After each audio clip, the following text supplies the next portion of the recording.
আসসালামু আলাইকুম ওয়া রাহমাতুল্লাহি ওয়া বারাকাতুহু। নাহমাদুহু ওয়া নুসাল্লি আলা রাসূলিহিল কারীম, আম্মা বাদ। সুপ্রিয় দর্শক, পবিত্র রমজানুল মুবারক সম্পর্কে কিছু কথা ইতিপূর্বে আপনাদের সামনে রেখেছি। এর ফজিলত সম্পর্কে দুটো কথা আজ আপনাদেরকে শোনাই। প্রথমত একটা হাদিস, আল্লাহ পাকের রাসূল বলছেন, মান সামা রমাদানা ঈমানান ওয়া ইহতিসাবান গুফিরা লাহু মা তাকাদ্দামা মিন যামবিহি। অর্থাৎ কোনো মানুষ যদি রমজানের রোজা পালন করে বা রাখে, কি শর্ত?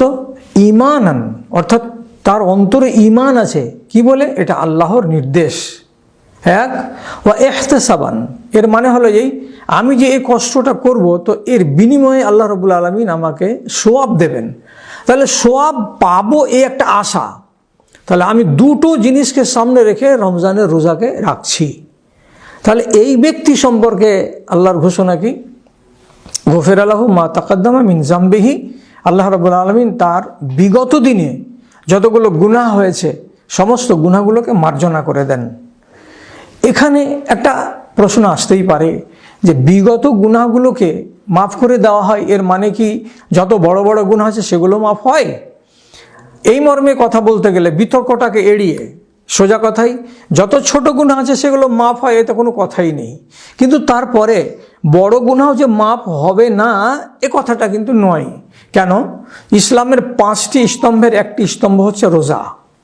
আবার এই রোজা সম্পর্কে আল্লাহ তাআলা তার নবীকে দিয়ে বলাচ্ছেন কি, যে এর গুরুত্ব কত? তো তিনি বলছেন, ফাইন্নাহু লি ওয়া আনা আজজি বিহি, এটা হচ্ছে আমার। অর্থাৎ আল্লাহ তাআলা অন্যান্য যে কোনো ইবাদত তারই বটে, কিন্তু তিনি বলছেন না এই কথাটা যে নামাজ আমার, হজ আমার, অ্যাকচুয়ালি তারই, কিন্তু বিশেষ বিশেষ গুরুত্ব দেখাবার জন্য রোজার ক্ষেত্রে আল্লাহ তাআলা বলছেন ফাইন্নাহু লি, এটা হলো আমার জন্য।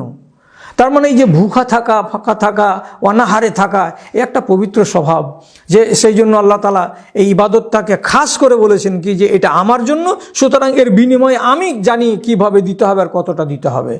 এ থেকে আমরা আশা করি, এবং অনেক মুহাদ্দিসিন কেরাম বলছেন, বড় বড় গুনাহগুলোকে আল্লাহ তাআলা মার্জনা করে দেন। তাহলে আপনি কি সুযোগ হাতছাড়া করবেন?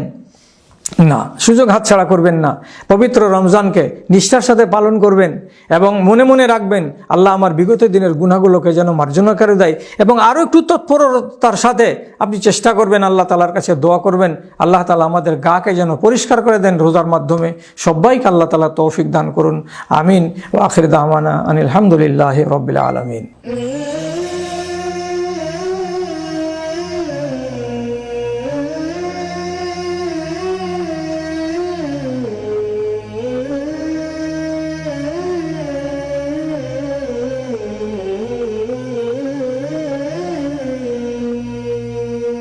رب رحيم